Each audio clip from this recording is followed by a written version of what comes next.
Nous sommes Go Location. Nous prenons votre talon de bagage au pied de l'avion et nous vous déposons tout de suite où vous voulez, dans les meilleures conditions possibles, pour vous donner plus de temps et de liberté.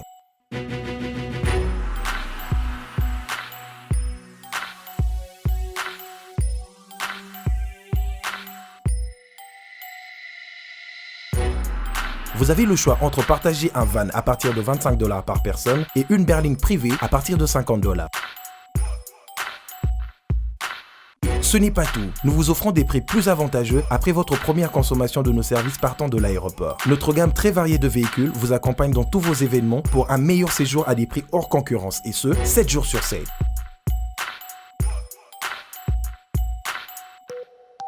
Puis, nous vous faisons suivre vos bagages chez vous rapidement et en toute sécurité par un personnel professionnel et très qualifié. Pour plus d'infos, Europe, Amérique, Congo ou golocation.rdc@gmail.com. GoLocation, nous sommes au Flat Hotel Lontou en face de ShopRite. Avant, quand je prenais mon vol, j'organisais tout seul. Quand je voyageais, que ce soit en business ou en économie, arrivé à l'aéroport, je rencontrais de tracas. 45 minutes à cause de tracas de bagagistes, ainsi de suite. Et depuis que j'ai connu le service de GoLocation, je peux vous rassurer que le 45 minutes de tracas que je trouve à l'aéroport n'existe plus. Il y a moins de 30 minutes, bagage nana. Là, plein de bateau, il fallait pas bête. On a pris samedi, à 17h, 17h30. On a tegui ba plan, on a cliqué j'aime. Go Location, louez-moi. Votre besoin, notre réponse. Chérie, tu sais quoi? Ouais, bébé. Une vie sans toi ne vaut pas la peine d'être vécue. Waouh. Tu es l'artisan de mon bonheur. Je t'aime. Tu es la mer que je m'irai naviguer tous les jours de ma vie. Et sache... Allô? Allô, chérie? Allô? Allô?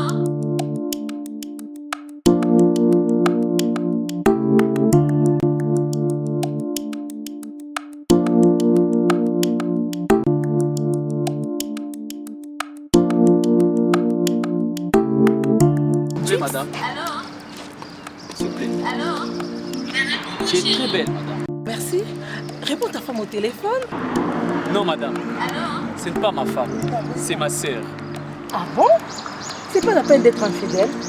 Si tu veux que ta femme devienne comme moi, un seul secret. Dulcie Cosmétique. Dulcie quoi? Dulcie Cosmétique. Dulcie Cosmétique, leader de produits 100% naturels. Dulcie crème pour le visage, enrichi au collagène. Pour l'utiliser, il faut appliquer toute la gamme. C'est laver avec le gel de douche et le savon.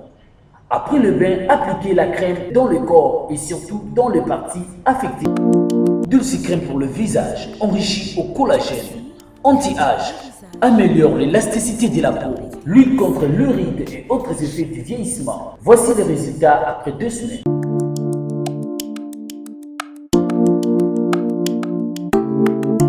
Dulcie, crème pour le visage. C'est ma femme, hein? Je sais que c'est sa femme. Donc, maman là-bas. Messieurs. Oui? C'est ma femme, hein? Oh! Donc, maman là-bas. Oh! Chérie, tu sais que tu es belle. Merci, Dulcie Cosmétique. Enrichi au collagène. Pour avoir un bon teint comme moi, Karine Pala, un seul secret. C'est Dulcie Cosmétique. Dulcie Cosmétique en vente partout en RDC. Dulcie est une gamme cosmétique afin que l'humanité entière en tire profit. Dulcie.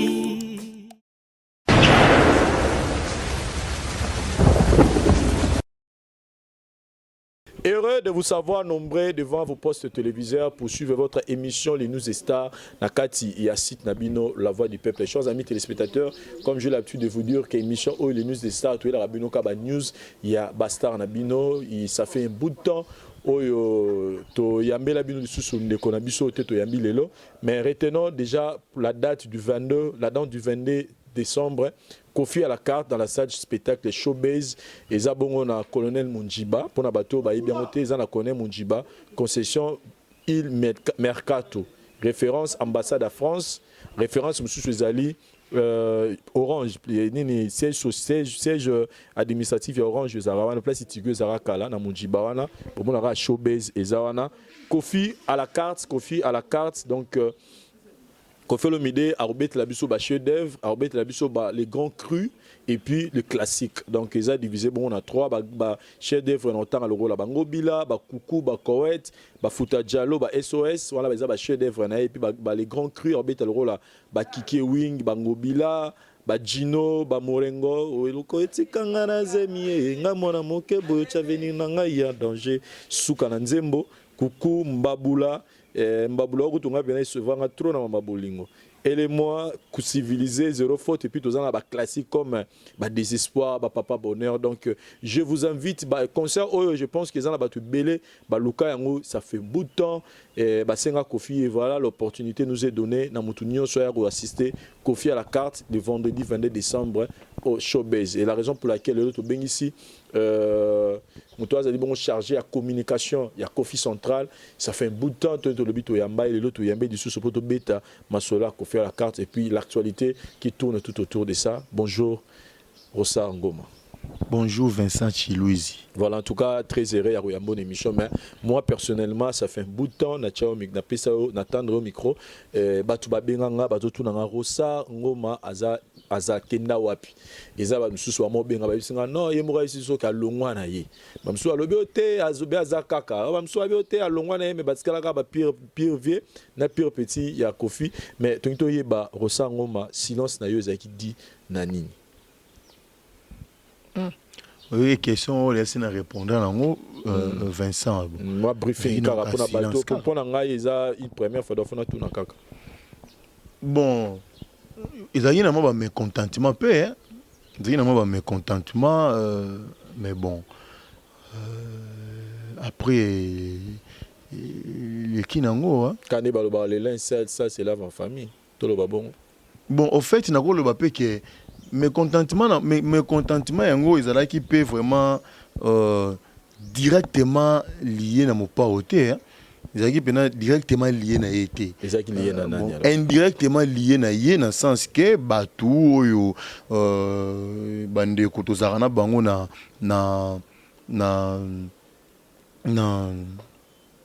pembe na yé autant sous digéraka présence nanga te ou peut-être mususu ba digéraka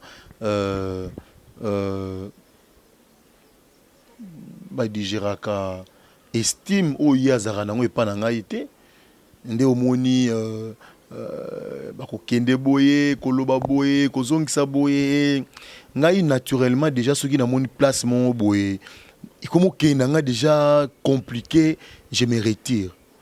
Nalinga muta compliqué nga na vite. Nalinga raté. Donc dans un moutou, dans un défaut, ce qui n'a sali likambu oyebisanga que non voilà le tel au sali, je n'ai pas apprécié. S'il faut reprocher nga, s'il faut gangela ngai, je suis d'accord pour dans un moutou. Ce qui passe à l'imabé, bako reprocher, bako conseiller et tout, mais na supportera l'état d'esprit. Na supportera ko vane sika moko boete bazo sexa yo mais na sima mukongono bazo tout bao mbeli na supportera te et na supportera te donc c'est ce que moi je dis je le dis honnêtement bato ba yebinga notamment yo webi franc parler nanga et nazara hypocrite te et aux hommes pena que mutu bo faine pena bo seki mais après yo que non yem te que ne bisa mo pa o boy avant même ba période wana nani vidéo mo ba faire ce qu'il a que non ngai na vandaka na question na yango wana parce que eloko pena tout vidéo wana même nga pena téléphone wana zara nango ti oui vidéo wana mais rosango mana rosa sincère envers yo nga pena na mona ezarelunga rosa mais je te dis que nga mongo peta na tala ki vidéo wana surtout photo donc ça tala pena photo je me suis dit mais waouh muto asali yango ayebi donc ça tala pena photo au mona que au moins que c'est moi. Sur telle vidéo, au moins que c'est moi, mais curieusement vidéo on se comme na place nanga et kati. Ba la sanga tene na bouger. De ce comme na place nanga et comme une autre statique et kati. Au moins ni et muto atindela nga liboso vidéo wana ezaki Sandra Razadi. Abisanga konso tana na vidéo oyo ezayo. ateli boso ba photo après atindi vidéo tant ateli on essaie no izanga te puis chemise wana nazaka na chemise à couleur wana te et en plus natikana kufanda ata batu bakukana ngango osanga non nanabi ezaki montage Vincent mais je ne sais pas ba montage yango pourquoi je ne sais pas et puis bato bandima que vidéo ezaki ngai beaucoup plus ezaleka bato balingana na bango te nga nazo vidéo wana avant mbutu ekomela mopao na publier yango na Facebook na ngai ba fanatique ebele baza ba fanatique ya BCBG ba finganga ba lobi keno yoze eloko te jiba ko no vendre na restaurant par rapport à quoi alia na nini boy ozoluka base ba finganga mais curieusement bato ya mopao ndi batebele ba mona ke non ezaki ngai ba tindela mopao ba message ke non to yebisaka yo on sa zaka très kuta kenane ko solo na bango kuta na na yena ba jibe kuta na ba tutela kuta na ba tutela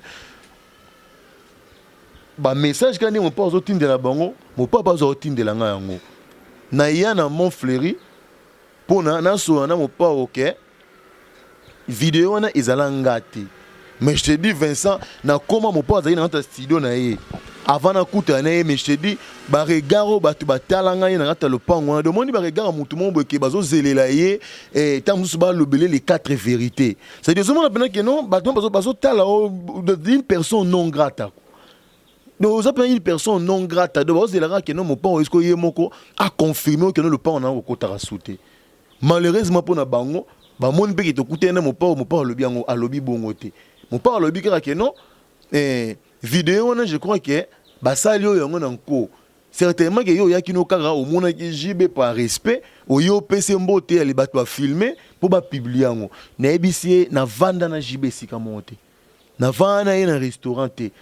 Na kacha vidéo wana Patrick Bologna azali bato basona Patrick Bologna bozo vidéo botindele botuna ye ce qui ye Patrick Bologna ngo yebi atanga botuna ye ce qui on ça avant na bien na restaurant botuna ye parce que preuve ça nango facile à voir que ezalangate ouais papa une question de curiosité comment vous fonctionnez na kati ya ba groupe na bino dans question orientant dans le sens que ceux qui ba ennemi à Koffi Olomide nyo choisir la bonne vie ba comme ba ennemi na bino comme aux autres travailler na Koffi Olomide to à cause année mutum so cause année pe ennemi ya Koffi Olomide ba cause na ba conflit pour ngai pêche que yo za oui c'est que moi je vais dire peut-être je vais choquer d'autres personnes ou ba comprendre ngate oui pour ngai et puis en fait baza binemi te ils ont encore concurrence vous comprendre ils ont encore concurrence baza binemi te biso normalement tant tozoya tozolobela maramba mopao du coup toyo ko binemi na bango te pour ngai na yebi ke mosaka kutu mopao ninga fingara mopao akenda makala sala so 11 jours mais mosaka akutana mopao na RTNC apesa embote mopao répondra epé. C'est-à-dire que Mouto pena ngaza pena que non akutena mon papa pena bete kara mon papa leki pas leki. Mais Mosaka akutana mon papa on a Caribou variété na RTNC. Donc apesa embote. Donc yo peut faire les normal parce que peut être effectivement yo ngeza normal comme non bazongo normal non la bien na lobi bazongo normalité na sens bazongo normalité parce qu'ils akina nungate. Ça c'est de 1. Mais ceux qui et puis de 2 il faut oyeba pe batwango. Au moins, mon papa a bien éduqué. Ça, je l'ai dit, mais mon papa a éduqué, a bien éduqué. A rancunier. Qui n'a pas au fini, a tel peu d'émission fini qui est beaucoup de PC mbote. À répondre, non, peut-être pas au yébi, mais à répondre, mais ça, je parie que nous avons qui nous mazardé, mbang maman bona qui nous coûte un patron BCBG. Nous avons des tests dans le milieu public, nous avons salué pour embêter un cara, pour ça en beauté. Embêter un peu un cara. Dans le but, il y a une manière, mais yo yébié. C'est-à-dire, yo yébié que tu n'es pas avec moi, tu es contre moi. Même ta salutation, je n'en veux pas. C'est ça, Louis. Donc, exactement, non, yo, l'équipe de la télévision, par exemple, il y a fallu Bawelini. Bawelini, le roté. Mais uniquement pas c'est que fallait à mon que fallait à zone na et ça le problème est pas naé. Donc c'est-à-dire il y a des gens au bazana façon na bango ba moni la makambo. mon pas on est ngazana oui c'est que non mon pas tout monde ngo on sent na Félix Oazeko va pesa nimbote et ça il est loroté et ça les loroté oye c'est que non tout monde qui on sent na patron et BCBG va pesa nimbote mon pas et ça là est loroté. Il suffit tout simplement que Azala rassurer que yo a traité que aucun ne comploter contre eux. Il suffit tout simplement que Azala rassurer ne lo connaît mais ce qui que yo pesimbote où est le problème? Voilà. Ceux qui ont pesimbote où est le problème? Tous on na l'histoire na biso ya Kofi à la carte, c'est vraiment un événement à ne pas rater, chers amis téléspectateurs, parce qu'il y a des rebelles déjà, qui déjà, déjà na oya Fabregas na monagi bande rebelles, ba otaki poto bazaki wana, et je pense que OEP a Kofi Olomide, surtout qu'Azali grand, il y a musique il y a Congo, Azali légendaire, je pense qu'il y a encore plus que le cas où tout le monde qui est pas à Fabregas, mais Tony Tozo vraiment mouké ressangoma par rapport à tout ça la moi feedback, il y a conférence de presse et Salamaki. Polémique et Salamani Makasi par rapport à date. Mais dans le Ngavana Kota Pénal de Sonangana, on a reçu en gros malilo question moko. Je pense que vous avez Kofi Olomide, vous aurez tant au solo là. Avant tout Kota détail, il y a conférence de presse.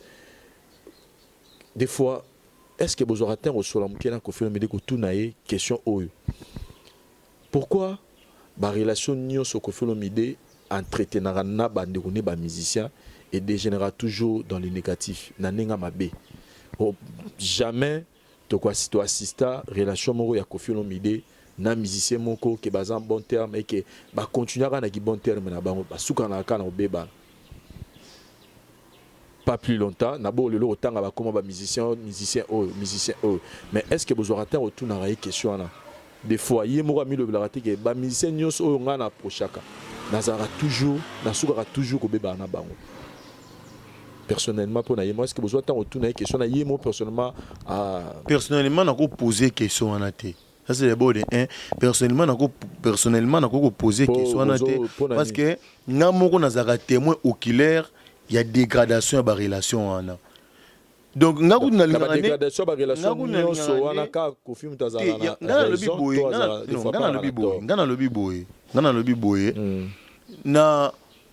na ko préféré botambusaka micro botuni batango oyo abeba oyo soit disant abeba na bango oyo bakomaka bapirie après babebani botunaka batango nyonso wana moko yo mopa asala oni po beba na ye ok pas de la forêt au tuni ok pas ya Fabregas au tuni ok pas ferré au tuni ok pas JB au tuni ok kene ko tuna bango tout bokende tout tabu papa tabu là na to ta le maman le papa tabu là il colère mambo ya gude usuga mundo et ya nani ya maître nani oya mama marque tabu na moni vidéo mo ya kalama Tony Mukumbu sur tout ça, la monnaie table qui se plaint du comportement de Kofi, tout ça. Voilà, une vidéo à Kala, on a table là et puis non, mais il se plaint pas parce que Kofi ça là qui m'a bé, il se plaint parce que et le comment et c'est pas ça qui il se plaint parce que le comment et ça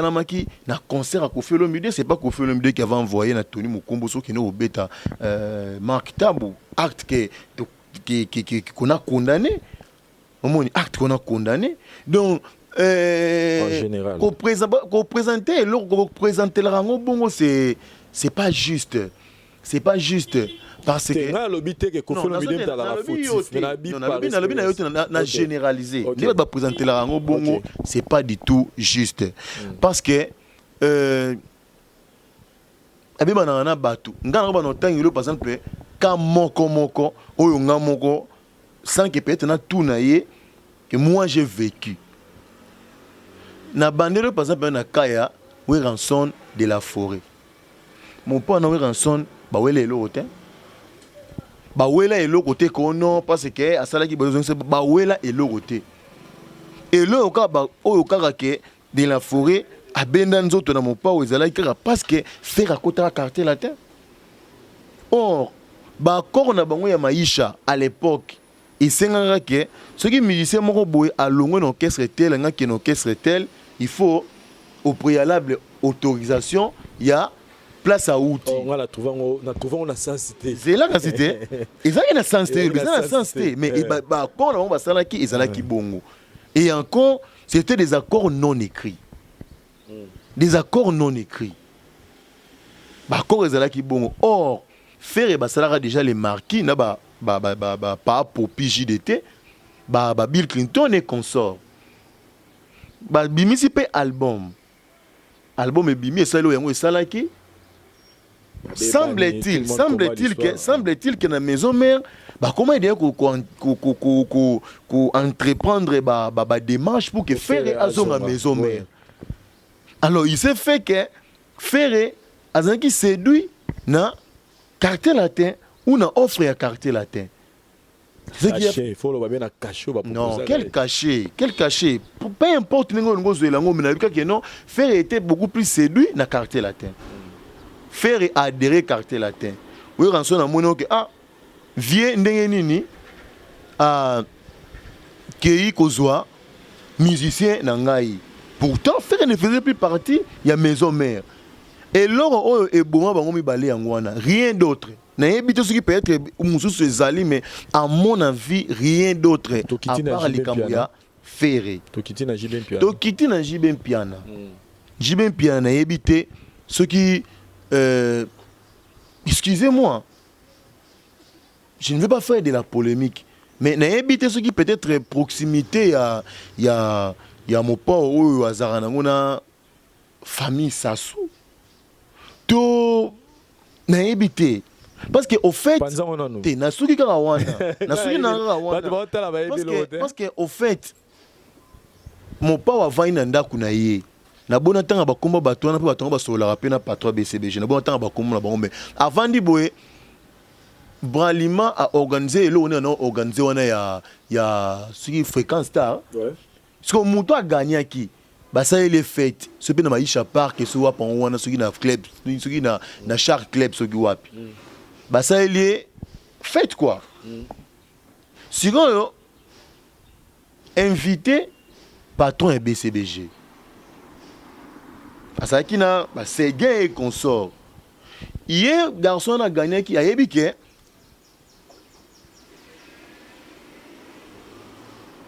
Papa chéri Jibin Piana. Na vient les Rambo Kofi Olomide. Baza na bango en bon terme. Tant azoyemba, boye a interpréter banzemba bato. A comment interpréter banzemba mopao? A interpréter à liboso. Yami balé. A côté yami sa tuboye, c'est gars matélé na podium. A yebisie, so yembi ka sunzemo zoyemba oyo, tozo kata pe to lunga to kina ba instrument. Oh. Le biso pe to vandi pe na awa boyo betra no banzembo wana. So betra so banzembo mutu wana to kina ba instrument na biso. Ah. Mais Erwana Bozan très bon terme. Erwana Batba Ebi que mon pas on a JB c'est vraiment la lune de miel. Voilà. Quand il y a un mouton, il faut faire attention pour na bateau to vendre na bango to sola na bango. Il y a un moment na condamnera beaucoup plus bateau au bazala ki ba minisi ba boaka. Bateau bazala ka pire via mon pas au pire via pire disons. Pire petit mon pas au pire petit de la forêt, pire petit à Fali, pire petit à Jossard, pire petit à Boy. Ils jouent pas les rôles. On dirait au contraire, on dit que les musiciens. Parce que comment ils comprennent que vous n'êtes pas JB comme pas Kofi? Comment est-ce que vous n'êtes pas Kofi comme pas JB? Ce qui batouana ba mémité. Je reviens toi non comme JB. Mukara batouana bazaki na concert wana. Mais mon pas on est non tu zaki boye boye tala elo le tala boye boye boye. Ah, mon pas minimiser nae. Mon pas à minimiser nae. Papa chéri Jibin Piana à quel club? Boîte de nuit le club. Bah yebi que ceux qui artistes à côté de envergure na bango, hôtel à Keno ba yo kana na mi setel banze moni bego beta pas de souci. Ba beta banze à mon pas, beta banze à mon pas abima kenda. Lobi nango abenga patron ya le club. Ah de yo penanga na ye na pena boîte no pena bozo beta na bino banze mbo jo wana. Di oh. Mais si tu as dit que vous avez un bon terme, hey, tu as un bon terme, il y a un sapin dans la colingae. Oh, bah on peut pas y aller, bah même oh, y en a mutuno ndeni, tala boye boye boye, mon pas à minimiser les sous-sous. Bah fait belé les gens qui bon mon pas bah même la raie à minimiser ça. mon pao ye moko azozonga akomi kana na omoni na entrée wana ya JB azomata mwa likolo il a connu un problème na côté ba dodan wana côté ba dodan wana yeko uzama problème wana alors il fallait na ndako ba yele mutuka mususu l'état ba yele mutuka mususu talaka mon frère na butu batu ba ye tout ay mon pao ba garde na ye ba bimi ba ye ba tali bo mon pao te bino ero bolali na ntebite tuzaku tuna président wana toyoki makele yo tumta tinzo te kotala soki eza nini habité boye biseke eza ngai bakei kobima ba kobima boye boye bise oui toyebise alobi nini abi presse mamuna bino ba musicien ezaka compliqué wana ba garde ne ba lobby mon papa za mukolo boye tingani na za boye Vincent yo wa masa nanga par exemple okuti baza ne problème na mutuka nao pembeni nanga na ba butu en plus na obimaka même Vincent na tunata omoni pourquoi pas boluka boyeba pourquoi moto tozanet singa na kosango mabien moto tozan très bonne relation so bien kosango na téléphone ya mangati to ado refula ma bina kosango bazo refule ba appel nanga na tindi texto a réagir te na lukana yeba frère nanga problème ni tozan ngona yo est-ce que kofino ni idée azwa ministère ba fonctionner le quoi biso c'est ba nango suka ngala faut ko yeba raison o pene ko déverser goutte d'eau ou déverser les vases ezala kitango jiba betina Kermès solution je crois bandal azoyemba nzembo ya oyo ayemba mopao ke ba bwaka ye na mon fleuri mopao lokota ye mama lia abokola ye akomi partout wana a sauter ango ba fanatique ba beleli Kofi abandeli a sauter ango ba comprendre no il y a un problème mopao ezongele lisusu Nathan ko sala émission à salaki nana boduga pour dire que non na mon fleuri bazara ba mi balayer na da bombole aloba oya loba ndembo sikubo yebisanga skona mite bongo su mo pa osko sana nous yebisanga skona mite na mo pa osko problème na lobby non quel fumer sans feu na yebiso déjà bien et d'ailleurs toute relation wana ça je le dis de la forêt tant wasali maisha ayebisa mo pao vieyo kanga ina mutwana obosani etant tokina ba bandal ba wenge mutwana aligarote mon père le bitin muta changera na épée bref na lingina remuer le couteau dans la plaie mais parce que au tourni ya moi le ba ba yeba po ba to pesa rara faute pas maman rara exemple voilà ya mon père on a de na wazé quoi nan j'avais félicité les monstres Félix Wazé quoi tant que j'ai ça qui va longo et tout écoute bah j'ai ça que tu as longo bah texto mon père tindelaka et wazi ko pas l'accès no tela mutu na tindelanga message qui yanga ya na orchestre nanga yango so mona rôle pe ya bino la presse pour la minute yomto yambinga je prends vous ce que zo tala biso Marlène Kasanga c'est elle qui avait joué un rôle na yena ancien patron Gladilouya pour la détérioration, il y a relation, il y a Félix Wazé qu'on a Kofi Olomide. Comment ça? Ce qui est au tali émission, moi je m'en souviens toujours jusqu'aujourd'hui. Bah yamba monstre d'amour Félix Wazé quand on a déjà j'ai ça qui a carté latin. Bah zo tourner ma cambouya, tartiana il y a adhésion, il y a j'ai ça qui n'a carté latin. Félix Wazé a été sage. Alors il y a un problème derrière d'office nga derrière pas nga sina bengana ki garçon donc ce bazuna bango yé il y a problème il était resté cohérent ba memier titan abandi ko délirer émission comment il na souka ba baxé 15 minutes bato ba yebi émission na ba ko pesa nga raison ba bakisa 15 minutes quand parce que monde que no lokwa bandi ko délirer a continuer bongo nani a comme ko loba ne passe ne ko yindi ba mbale pe relation e beba soit autant la biso lelo Marlène Kasanga elle sait azana poto je pense oui soit autant la biso poto comme ka semso riga batin comme mutu mo ba batine lele tala route ba lobi dans l'émission oui batine de la ye ngai moi j'ai na problème na ye ozo relater histoire yemoko Marlène Kasanga ayebi à l'époque Chaina Bango rôle yango joueur qui pour déstabiliser Kofi na quartier latin ba yebi na patron na épée à son âme ancien patron, je dirais, paix à son âme. Et elle-même, elle s'en était rendue compte dans la loi qui na chaîne ouana. Façon patron, elle a combien qu'on landele partout, combien qu'on kende, pour qu'on nuire. C'est pour dire que non, les rôles de la presse aussi, n'a pas conflit avec les musiciens, ils sont vraiment trop déterminants.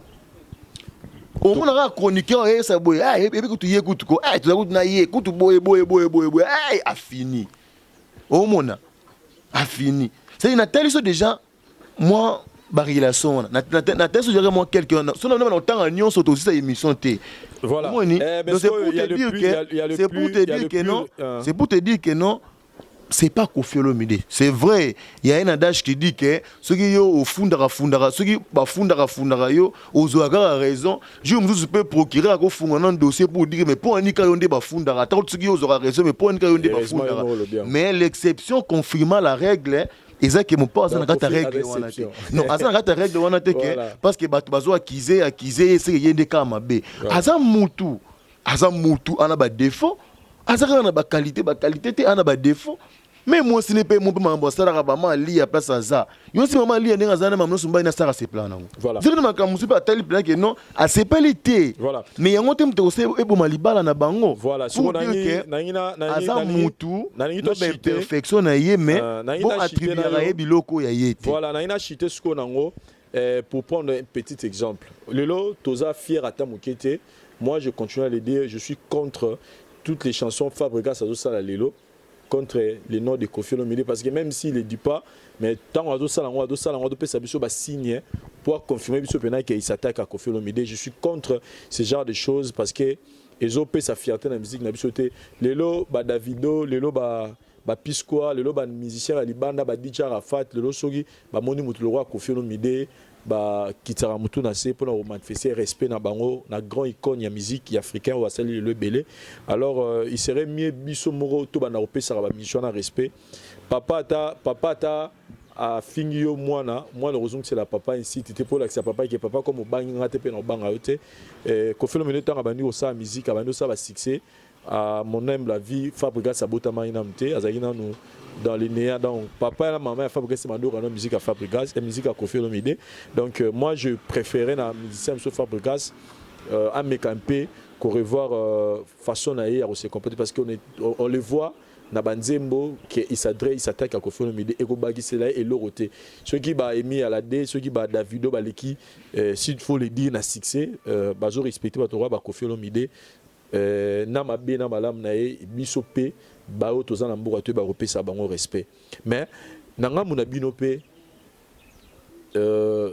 comme je viens de le dire nous sommes contre ce que Fabrigas est en train de faire na banzembo na ba acte na ba geste pour la saki azo s'attaquer na Koffi Olomide ils a respecté mais nanga muna bino pe rosango vous pensez pas que na bablo mususu na nenga ba réunion stratégique faut ba na pe ko éviter bablo ko ça la sous mo ba crochage wana par exemple date le 16 décembre vous avez une libre et on ça la conférence de presse pas parce que ils étaient pour Fabrigas au bêta concert mais bison stoyebi que ce concert et bêta na salle Moro X déjà ce concert ils à 19h déjà là-bas 14h 15h orchestre il y a déjà pour nous ça la balance pour nous bon sa place tout ça et bino boche conférence à bino à 13h la showbase message aux qui en wana déjà coach concert c'est vrai qu'il y a une salle Moroté mais ça la conférence c'est à proximité de Italanika na salle spectacle et toilette pesara moko déjà place Morona Luba vous pensez pas que biloko wana ceux qui sont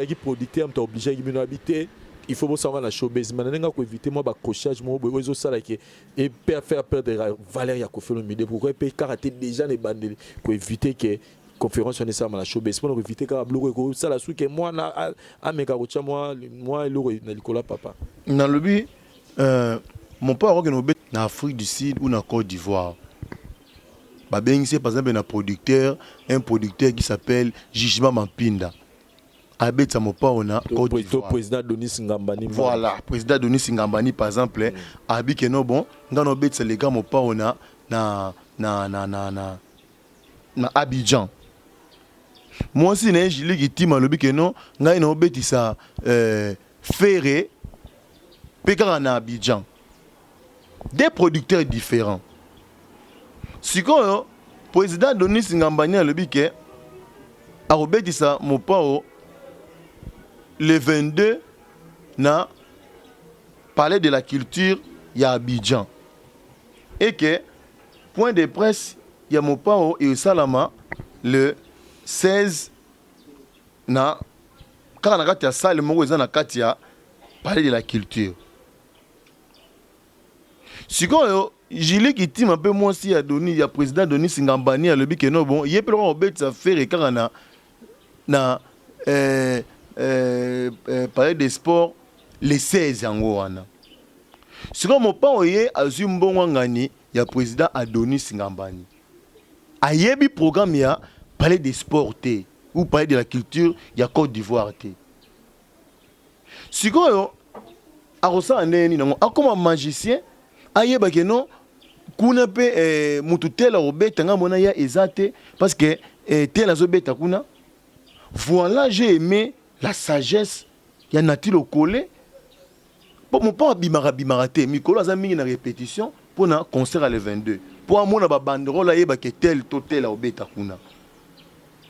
Nati Lokole ça n'était rendu compte presque à la veille que on a biso Fabregas il fallait rabeta kuna les 16.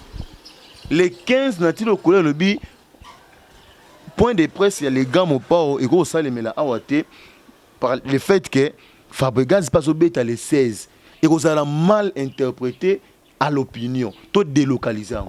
C'est comme ça qu'on monique à la veille de délocaliser yo to go benga itan zo benga que non na comment dire na showbiz je t'ai fait du quoi et na showbiz et comme na Romeo Golf parce que non report on a et salami à la veille donc ça n'avait rien à voir on a ba calcul rien à voir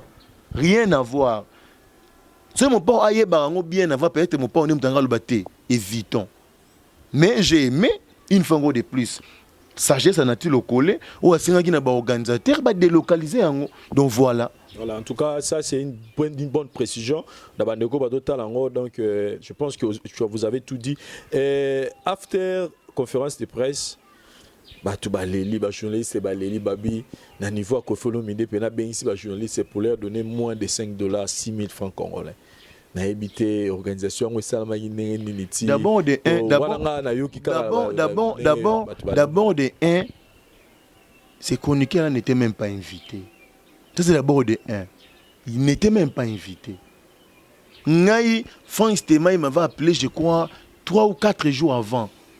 Abi non point de presse à showbiz wana tono ndire beng sarabiso sur internet te il a fallu que tout ceux qui viennent ça c'était parce qu'il fallait moko muto insister qui beng ça va sur internet te et tout est-ce que il y a mon pas on peut tout ça convié te mais c'est bon non ça là mon pas on a tourné tena so mon pas on le ils a organisation il y a bisoté.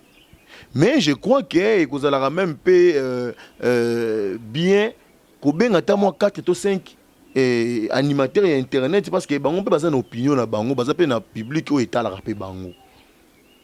C'est pour cela mon qui na bengaka yo na bengaka Franck Stemai na bengaka Omba na bengaka nani Frédéric Kimbe te na bengaka Frédéric Kimbe te na bengaka yo na bengi Franck Stemai na bengi Omba na bengi des autres. Bon, Gloria Langue, je savais que na site il y a Franck. Donc déjà j'ai oublié. J'ai appelé 5. Quand nous avons Franck à Franck Robin il a raison sur mon côté au Monique azara même na mon niveau mon robot et pour que ba ya wana. J'ai appelé 5. À chroniqueur et internet. Tant on a commis na showbiz. Pardon. Tant on a yana na Montfleury. Il a fallu qu'on a précédé mon père pour nous voir déjà comment ça les met la kuna et tout. Quand je suis arrivé, des places na yeba que non mutaza modérateur Nati Lokole. To solo na yeba na côté ya na salle bona kuti déjà ba animateur internet belé les ba fandi na kati. Nesi Nati Lokole oh mais na moni ba animateur internet belé na kati kuna. Vous allez faire comment avec eux? Aïe mais non on a comporté vieux mutabengi bango bi non abengi bango te. Parce que bateau il y a bengi ngane muna bengi bango tu na liste bateau na bengi c'est na la glisse pe liste à 5 personnes. Abi siko o sa ande ninga bino mu bol baso to sa ande c'est quand même juvénal. Non na benga été. Na benga juvénal te. Abino bo na meko so pe na mopa o mais ko bato internet wana abino so yo benga na bango ko ba yena ba cameraman na ba bimake non voilà ko fait benga ni bato na point de presse na et tout botike bango bazala kaka mais boye bande na ngo gérer bango na ti lokola esanga ke non nga kutu bato internet nga na bango esimbaka te donc nga na bango ku pembeni te yo moko gérer bato na bino. Moi je n'avais que les 5 noms. Nathan yo lobi que non, nga na retard, je ne saurais pas venir, natindi caméraman. Franck parle lobi que non, ye moyen était tindi Gloria Olangi. Omba était venu elle-même na omisuba yaki bango moko. Tant au point de presse et sili. Na kene se nati lokole bon nga 5 na nga on a bengaki ba kombo na bango yango. Soki bo proposer quelque chose ah bien non mais ce que ba yebele bongo to ça ndeni faut lukela bango tout ata ba transport. Nga maintenant on va faire comment? Abino faut qu'on on y sur la liste de bango baza combien dans les 20 ils étaient une soixantaine. Wow. Une soixantaine.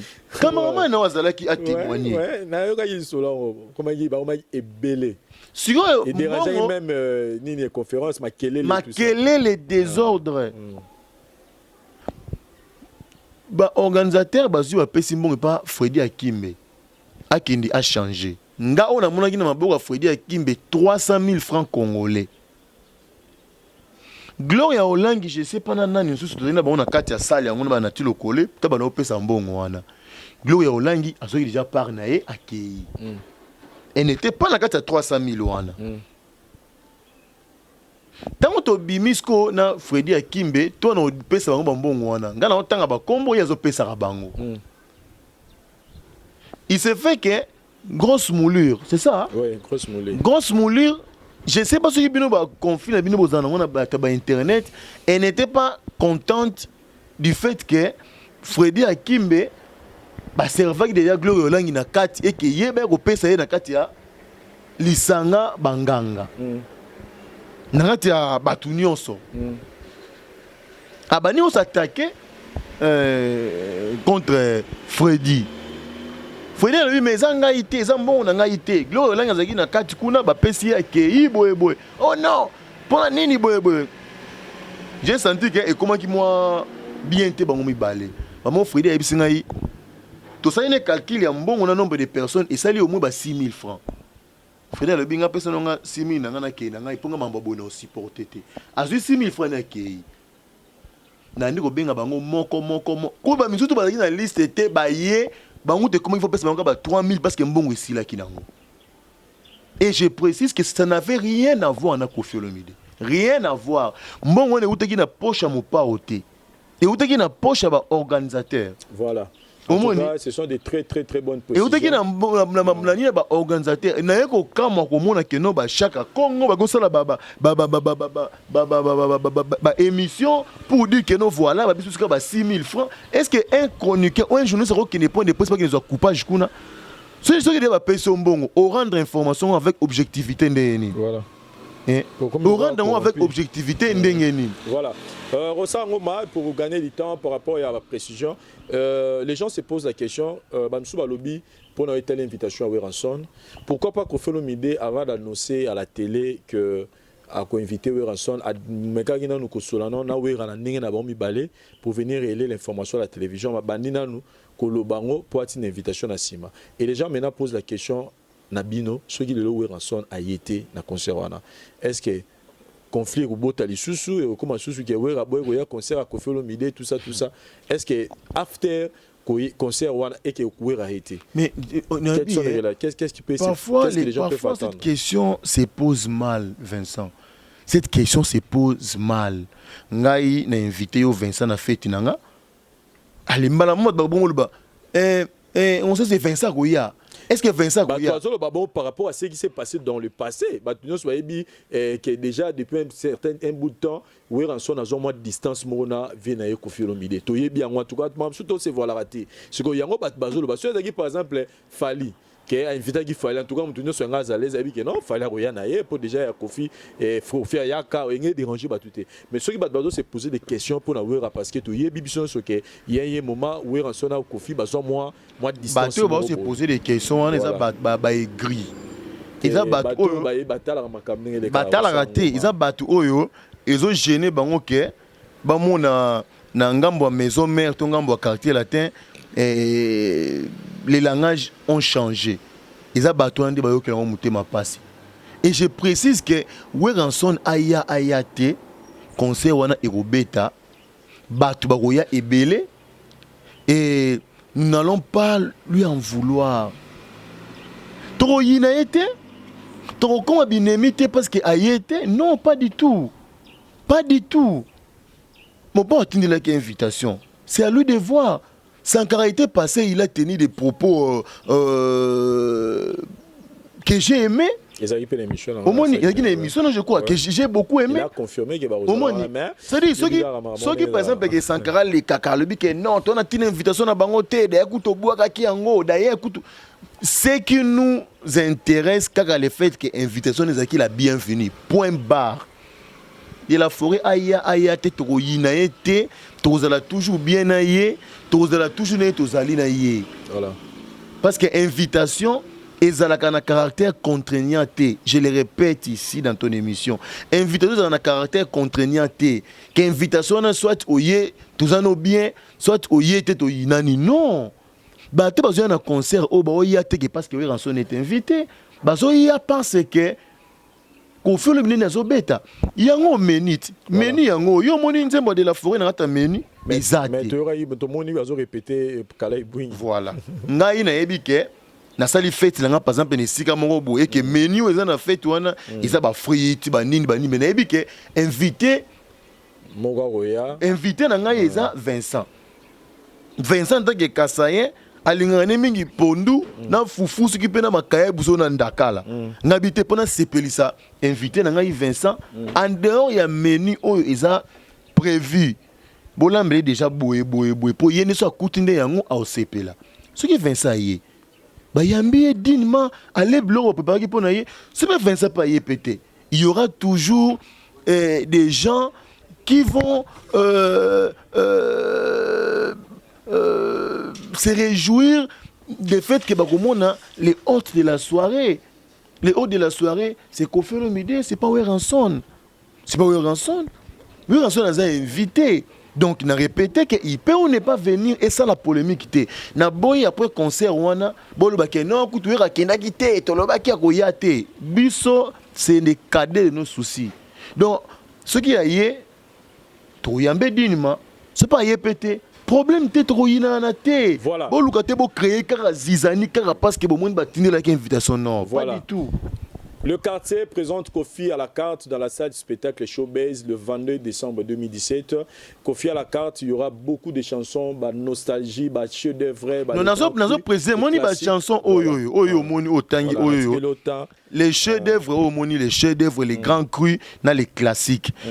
Et un que non oyemba nyonso yo monia. Donc ils ont là trois menus à proposer bino. Na trois menus oyo ils ont proposer bino Osiki pondo limbondo na fufu ah on va proposer bino siki nini je sais pas moi madesu ah on va proposer bino ndunda siki le biki va peso ndunda ba yelo madesu na pondute ba yelo ndunda ça veut dire quoi na les chefs-d'œuvre oyo ils ba nzembo oyo Vincent peut-être botama gina noté mais bimara déjà te ba tout ezana botama ki bango te ya ba 80 ya ba nete ba on tala bana wati bon na se ane likolo ane na nga ezate banzembo to na tali bana wa 89 86 bon problème te banzembo musu ezaki ya ba 80 81 82 peut-être aux a quitté donc na ba banzembo wana banzembo ezali ke banda ki Sko particularité Kofi ezaka même banzembo so tozali te to lingango net voilà c'est voilà li ba chef d'œuvre voilà yango so mona kesa na kata ba chef d'œuvre c'est dit ba chef d'œuvre ezaka ezala yo ezala bana na yo ezala ba koko ne ba ko yaka ba lingaka ngo kaka monde ba tableau ba Picasso donc et ou meni ce qui ba siècle mais et continue côté comme ba chef d'œuvre au moins banini baba les grands crus ils ont ancienne chanson et vous appelez lingano yango te tout comme lingano mais ancienne chanson yango ndé na catégorie ba les grands crus banini baba les classiques ils ont nzembo yo on ne s'en lasse pas. Donc, n'est-ce pas civilisé, n'est-ce pas désespoir, n'est-ce pas nzembo, ok, il y a kala comme il y a sika, mais mutalinga yo kango kaka, mutasepela voilà, mutasepela kango kaka, yango andi ba classique. Donc ce qui public est aussi un kabeta ba chef d'œuvre, arobeta ndé mulongo ba chef d'œuvre, nzembo eza prévu na ba chef d'œuvre. So ba sengi kabeta ba les grands crus, arobeta ndé eza prévu. So ba sengi kabeta les classiques, arobeta o eza prévu. Donc bon expliquer moi muké signification il y a menu oyoyo il y a carte aussi voilà en tout cas une dégustation à la carte avec Koffi Olomide, on est rassuré mais Mosangoma poto toujours déjà presque étant habitué sur trop mais un mot na bande ko tout bazo talibanda parce que même internet en Kinshasa pe ngana tala na ni na somo tala na mo ke na Kinshasa pe ba monter la biso donc information ni nous avons na bisika mususu na mona yeti lobby na kota kabamba kuna donc mutu pena acha panneau géant. Babé en bon, acha pena otala yango acha pena panneau penza na kabamba rwanda donc batu baya ke belé wana achaka ba émission o bosala kana batu baya ko taila ngo wana ba non en tout cas vraiment si batu ba ko tala pe émission na kabamba ngo vraiment na pesi ba ngo pe mbote donc bana bana poto kala te bana kini do bazana kabamba ba otala ngo pe ba ngo to pesi ba ngo voilà en tout cas un mot na bande ko nyonso pona concert le 22 oui un mot qui est que Baya Ebele, le 22, à partir de 21h, Baya qu'on vivre un spectacle inédit. Bon, au moins, ce qui mon père a été moi Kala. Donc, Boya ko yoka, bon, c'est les gens ont $50. Bato alingi ba VIP le quoi ba président Denis Singambani na moi c'est Gilles qui tima ba onde ba futa ba $100 mais bato ba ordinaire boye mit ba Vincent te bon Vincent pas comme patron na chaîne na et ba on ba futa ba $100 ils ont un peu problème ils ont un grave mais na transmettre peut quand même Vincent souci et ba fanatique à Mopao et Belé notamment ya maman Rifa na Londres maman Rifa na Londres yangala ba kotate yangala te bena bat ba kote yango izaka maman Rifa bato Belé baza dessus na émission bosali ya ba analyse et façon bozo présenter les Koffi Olomide c'est pas comme ça c'est-à-dire même si bo yini mutu mais bo présenter objectivement bon c'est la raté que à Koffi bon les simanango bon mon rôle bakeno voilà voir que non talazala ki mettant en envie bon reconnaître été sur na libanda ba reconnaître yé pour non et pas nemo bon reconnaître été pour ne pas nemo ko besoin reconnaître été nanko pour na kusu bon reconnaître na bino yé mais na public bon ça nango nanko Vincent aux muto déjà aux en crédibilité na batebele batala rabino na poto partout ba États-Unis ba Canada et tout wadi na crédibilité ko bebi sa image noté oyo construit pendant des années na moi tant moko muké parce que batumo balingi ko sala ba buzz nde balingi ba loba kaka parce que ba mona ke ya loba ki a critiquer ki ore ya mutu moko loba ke non voilà ce qui peut les mokolo a fingi les qui peut faire finga mais non je vous rappelle mon père bino yibo asibisa n'époque ba francoté bino yebi mon père asibisa n'époque ba francoté bon tout na bato ba yebi histoire quand vous voulez faire la chronique musicale informez-vous il y a en ce moment que les gens sans information pas du tout cultivés bazo le akaba lo bazo lo biloko ba yebi na bangote bato ba panzara mon père OK non Koffi sida Koffi bo pe en son nom ba limbisanga mais ba grand maître francolo maquet ils étaient dedans na kate ba complot wana mais jamais tangela nzembo moko mona ke mopo asala to ayemba a répondre franco tangela ngata émission moko mopo asala na époque wana ba télé Zaïre et qui azo finga franco émission nini asala ngote peut-être banoko kende na Viviana ako kente msuko yego ya bano asala ki beaucoup plus na fait vient na biso taboulé peut-être ko yesani na fait taboulé ke no mende na ngo tamus mon peut taboulé ngo payer mon franco mo bazo potana mais ezalaki makambu ya bato ya niveau na taboulé na franco bazo potana babo pa ba ko kota ngote ba mon papa ko tangote lukuku sans puto nani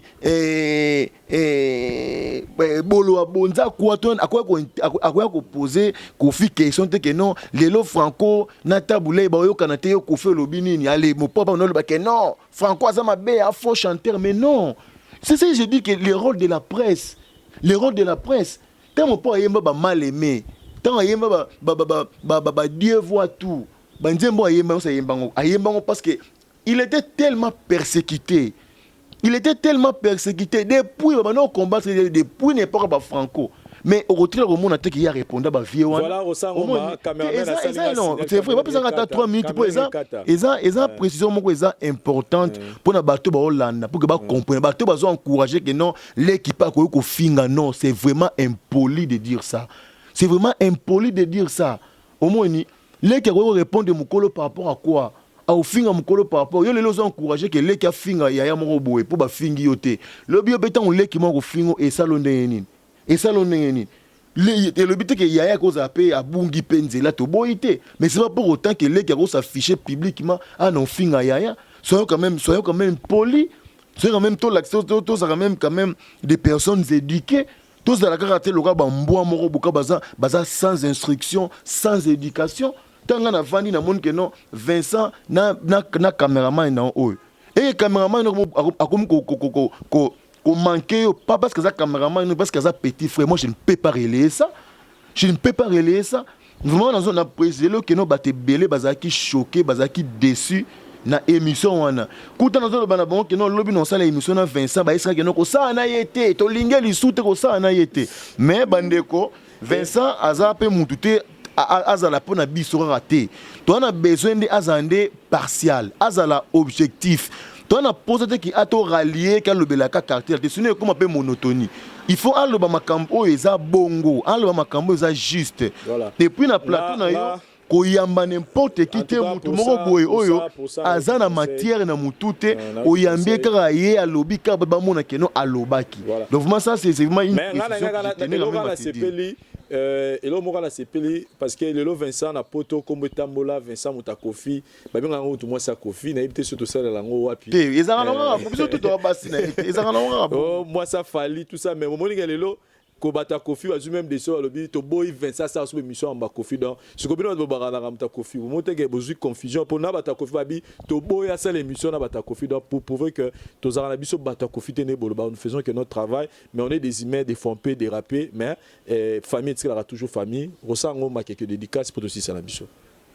Oui, d'abord on a reçu un bateau nyonso baya ebele le 22 na showbiz boya koyoka les grands mopao meilleures légendes d'Afrique boya koyoka enenga koyemba boya komona scénario ya spectacle kozala wana en tout cas vraiment joue wana monoro non na sala ba direct à Facebook te maintenant si jouer un peu on ça pena vraiment Vincent pena fona tcha ba méga ebele pour jouer on pena na ça pena direct ba vivre on pena en live ba rifa na Londres ba c'est na Yvette Mbia yekuta linga Frank Dani Vincent pardon mais Vincent ba no décevoir biso bo nini Yvette Mbia na kati c'est na Yvette Mbia ba jugement mampinda na mo sine Mylène président Adonis Ngambani na mo sine Julie Kitima toi na match vendredi c'est-à-dire juste après match neto que nous sukola toke ina concert na showbiz fidèle qui n'a ta copie à Willy Moucheni pour le bic Anakin donc bonne année bongi pour Willy Moucheni pe azana katakin fidèle qui n'a ta copie avec na Rodolphe Tumba na moi sinaye na Suisse na pesa ngombote Cédric Kanda na Suisse vient na ngai babe maziku na moi sinaye Mireille maziku pe na pesa bango mbote vient na Jacques Mboso na moi sinaye mama Tete Ngoma Mboso ba pe na pesa bango mbote voilà Ferrari ba Jojo et Katate vraiment mais bato pe na bosani ba Jonathan Lumbila bango tout bino tout commandant na bino voilà merci merci Rosangoma merci na ba téléspectateurs nyonso mais rendez-vous le 22 le 22 décembre tokuta na bino na showbiz wana pour otala niveau il y a spectacle au Kofelo Mida Bombeli Biso je dis merci na président Adonis Ngamani le puissant le boss l'homme le plus cultivé sauver on a la kutane na vie motema be ya Julie Kitima la grande dame des États-Unis kuna la maman de Prince Ori Lael la maman de Coco Mills Colette Ngamani Echeverry Muzango Mbote Bele Martin Bokanga pesela ngai Carmen Fontes Mbote lobana ke Kinshasa legi tellement bien et puis Mbote na Chombele Muntu mon frère ya Deda Akati Guy Laurent le prince de Nairobi Ange Mondi na Katsa Kenya on a pesa mère Mbote et commandant Poupou mauvais Luki Obalt album mezo ya tel père tel fils avec Ahmed Jean Nadiane Babiga Kofina Cindy donc très belle nga l'oreille d'Abanze Mongo et ça tellement bien et puis Mbote na Mama Rifa na Londres Mbote Bele Sandaka Zadi Lissasi place aux Mbote Bele et puis na bandeko tout au botel émission ba on a bossani ba kombo bolimbisa prochainement to kanisabino du sous merci na pause et ça caméraman assuré à Siraki Bilili l'actualité continue sur votre site La Voix du Peuple merci bye. Nous sommes Go Location. Nous prenons votre talon de bagage au pied de l'avion et nous vous déposons tout de suite où vous voulez dans les meilleures conditions possibles pour vous donner plus de temps et de liberté.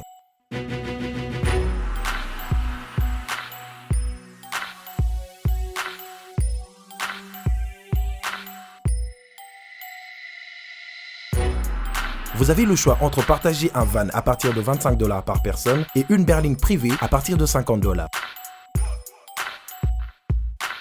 Ce n'est pas tout. Nous vous offrons des prix plus avantageux après votre première consommation de nos services partant de l'aéroport. Notre gamme très variée de véhicules vous accompagne dans tous vos événements pour un meilleur séjour à des prix hors concurrence et ce, 7 jours sur 7.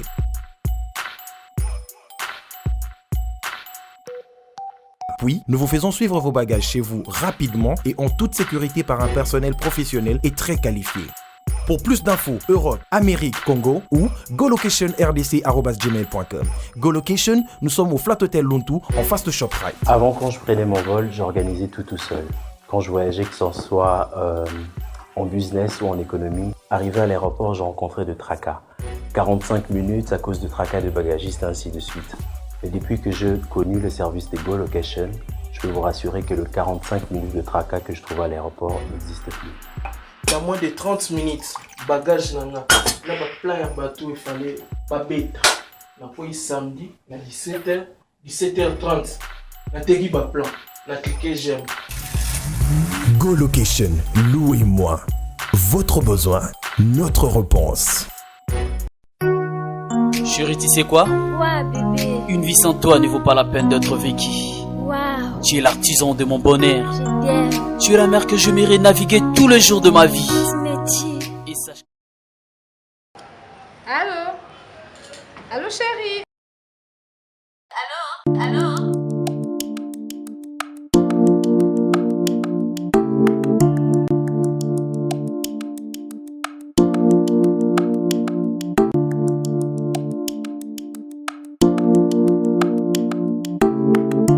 Oui, madame. Allô? S'il vous plaît. Allô? Tu es très belle, madame. Merci. Réponds ta femme au téléphone.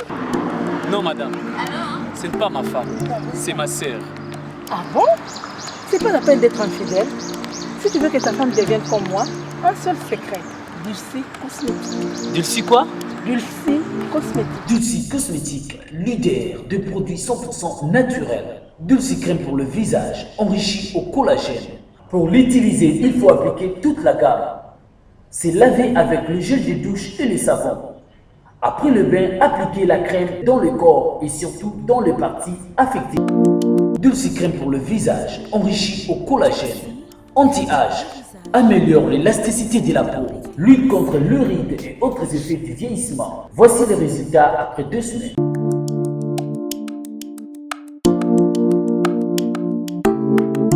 Dulcie, crème pour le visage. C'est ma femme, hein? Je sais bien que c'est sa femme. Donc, maman là-bas.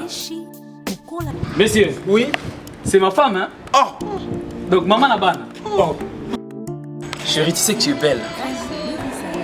Merci, Dulcie Cosmétique. Enrichi au collagène. Pour avoir un bon teint comme moi, Karine Pala, un seul secret. C'est Dulcie Cosmétique. Dulcie Cosmétique en vente partout en RDC. Dulcie est une gamme cosmétique afin que l'humanité entière